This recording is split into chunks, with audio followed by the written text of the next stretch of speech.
The U.S. federal government, state, and local governments do not collect data on race and tax revenue. So the data I'm going to be presenting here is based on multiple sources to come up with an estimate of net fiscal impact of races in the United States. The overall spending and revenue data includes state, federal, and local tax revenue and spending from 2018. All data here is from 2018 unless otherwise stated. So first I will present what I define as the best estimate straight away, and then I will explain how I got to these numbers. Table on the screen. So first you can see whites net fiscal effect are plus 312 billion, blacks minus 660.7 billion, Hispanics minus 334 billion, and Asians, which are a heterogeneous group, 292.97 billion positive. In addition, if you took the white US population and assigned to them the entire military budget, they would still run a small surplus. And you can see that on a table here, with whites still running a surplus of 56.4 billion, even with all military assigned to them. And this is a striking fact.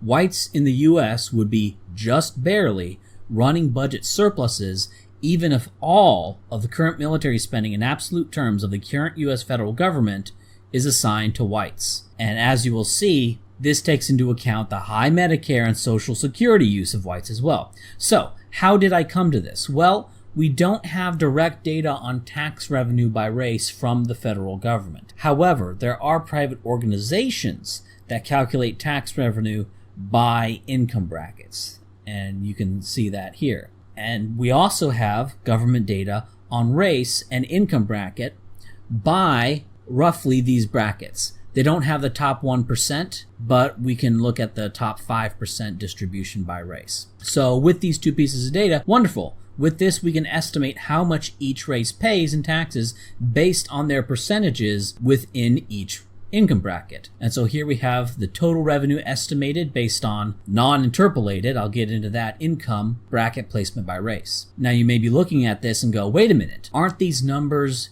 different than the ones I presented above? They're a little bit different, but they're pretty close. But yes, they are. And that's because this data isn't interpolated.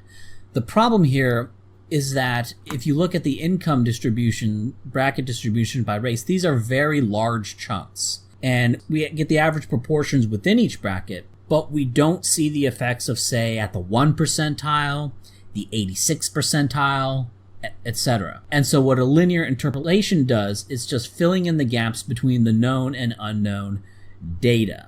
And so here's a visual of the gaps between income bracket proportions. And so looking at that graph, it's almost certain that whites within each bracket, for example, have higher incomes than the blacks within the same brackets. This is because the black trend line is further down than the white one. And so unless there is some radical deviation from linearity, this downtrend will also exist within each of these brackets, not just between them. And so whites within each bracket will be paying more taxes than blacks within each bracket. And so the linearly interpolated data looks like this.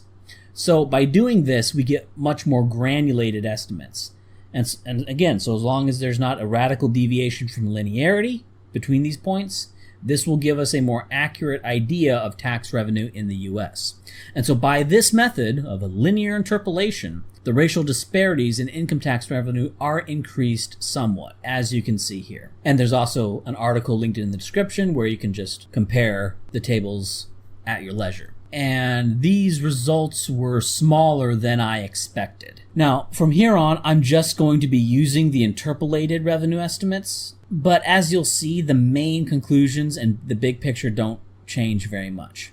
Now, somebody might be asking, why are you using these income ranges? I just saw data breaking down the top 1% and the preceding 4%. Why don't you include that breakdown before interpolating? And again, the reason for this is that I don't have racial distributions in income down to the 1 percentile. or at least I have not been able to find any. So there we have revenue. Next, we should look at government consumption. In 2018, whites were 60.4% of the population, but actually consumed 61.06% of all government. So this is higher consumption, and this higher consumption of whites was driven entirely by Social Security and Medicare payments.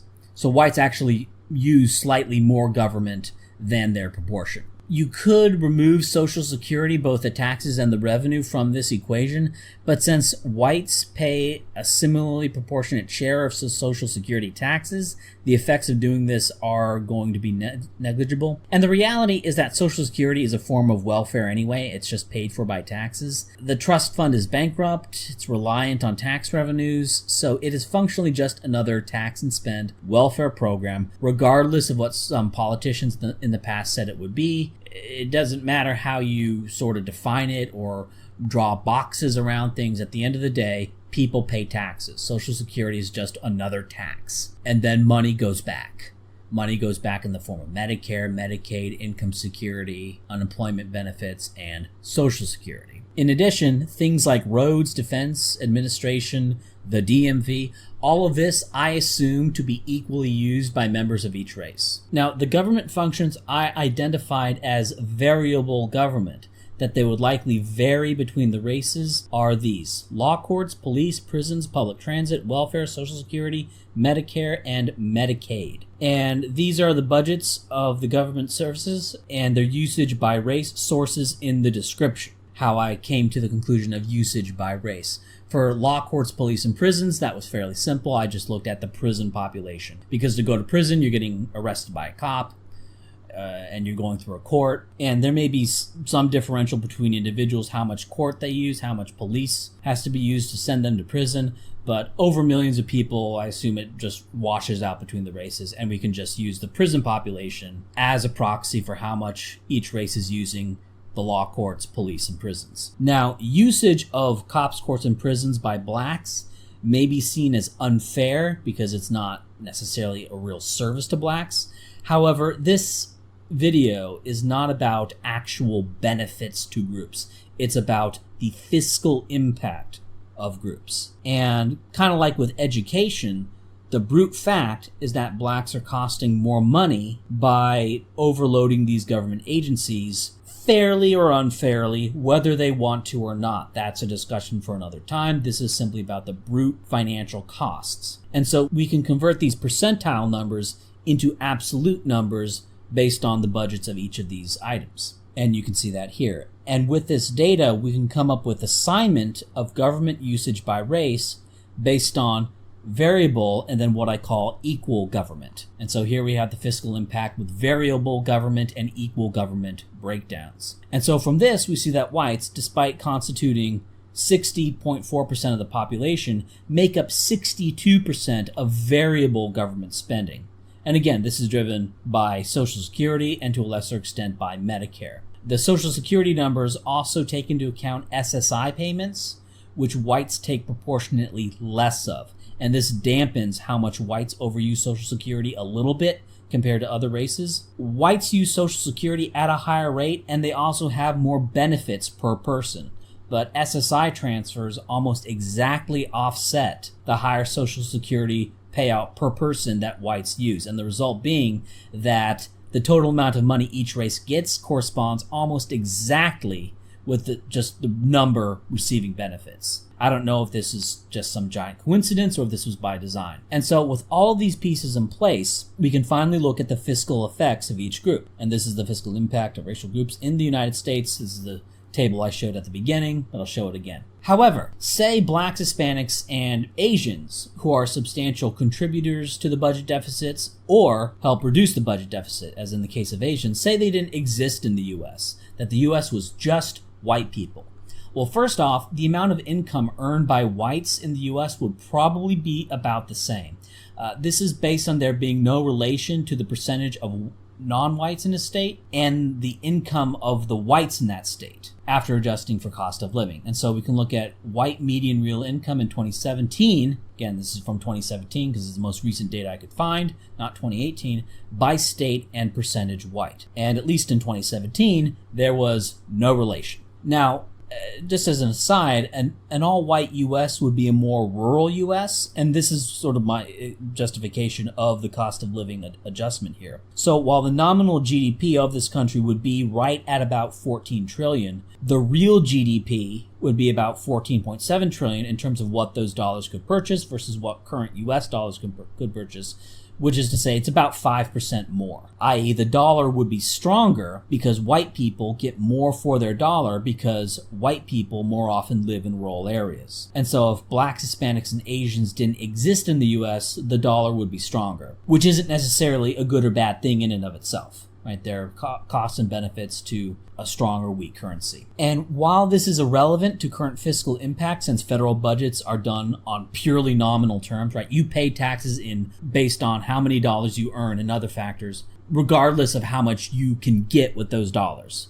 Now, an all-white U.S. would be a rural shift, which means real GDP, purchasing power parity, would only decline by about 26.5%. Not 30%, even though nominal GDP would decline 30%. And that is why it is justified to use the cost of living adjustments when looking at the effects of non-whites on white income. Before doing this, I was worried that there may be some relation between the presence of blacks and Hispanics and higher white incomes due to urbanites having higher incomes.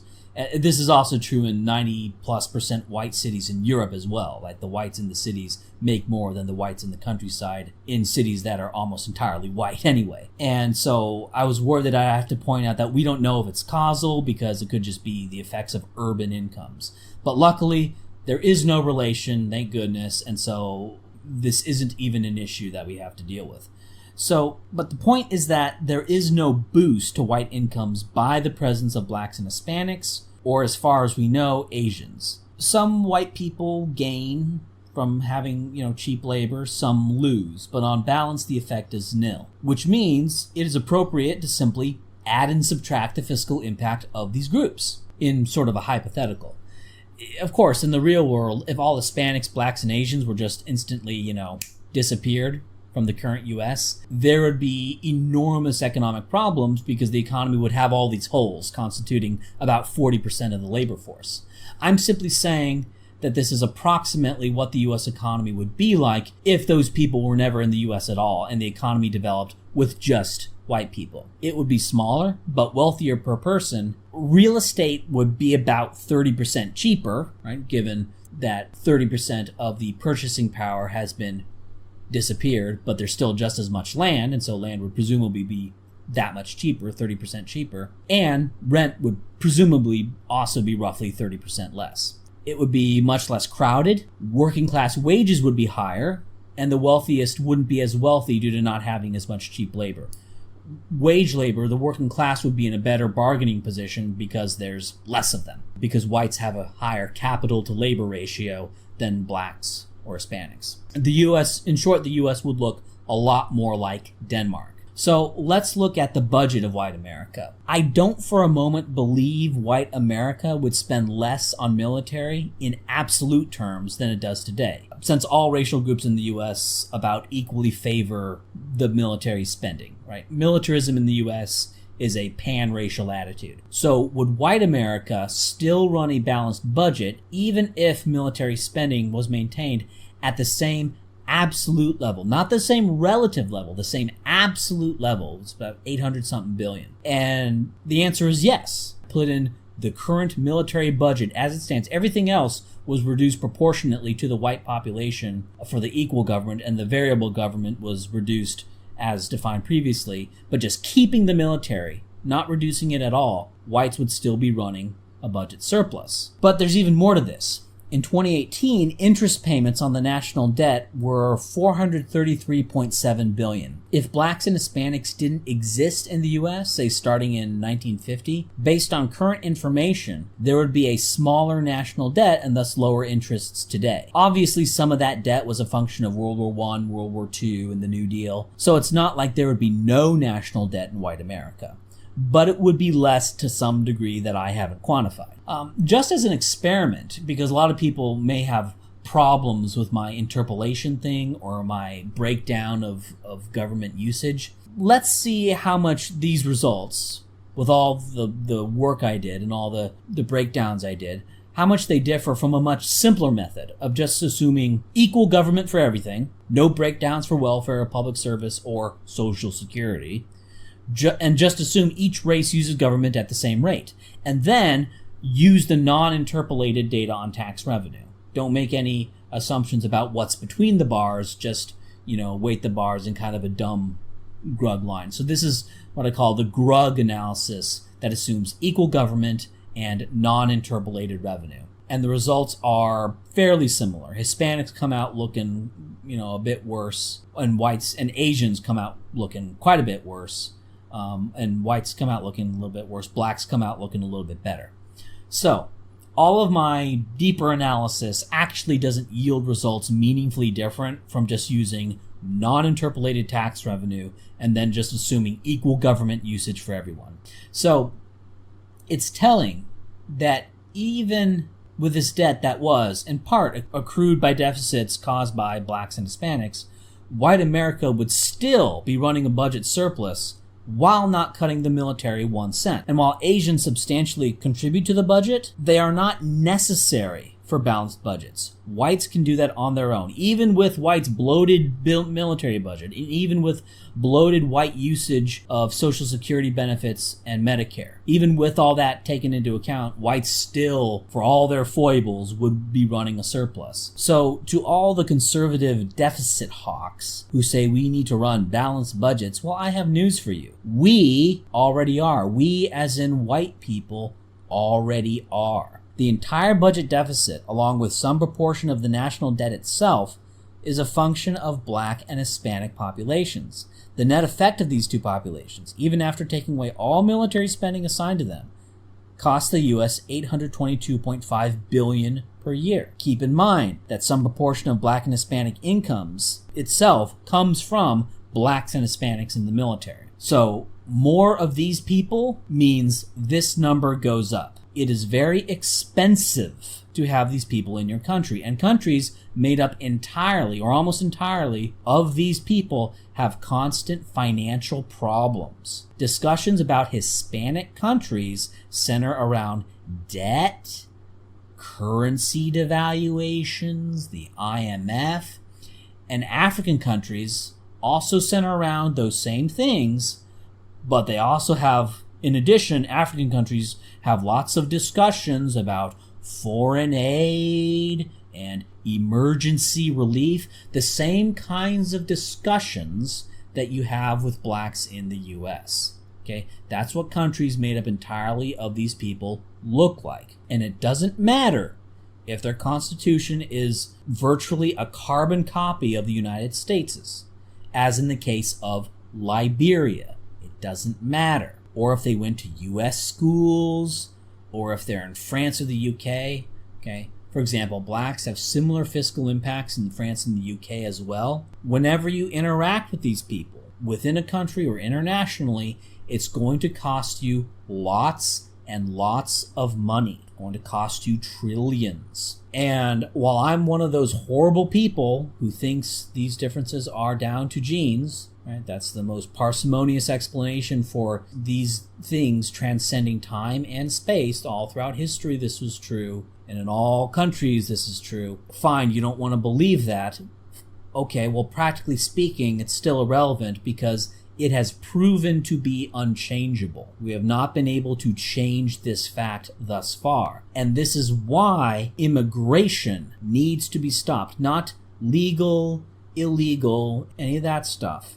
But immigration, period, needs to be stopped. Or at least this is just one of the reasons. Immigration needs to be stopped. And that reason is the economic health of the United States, if you care.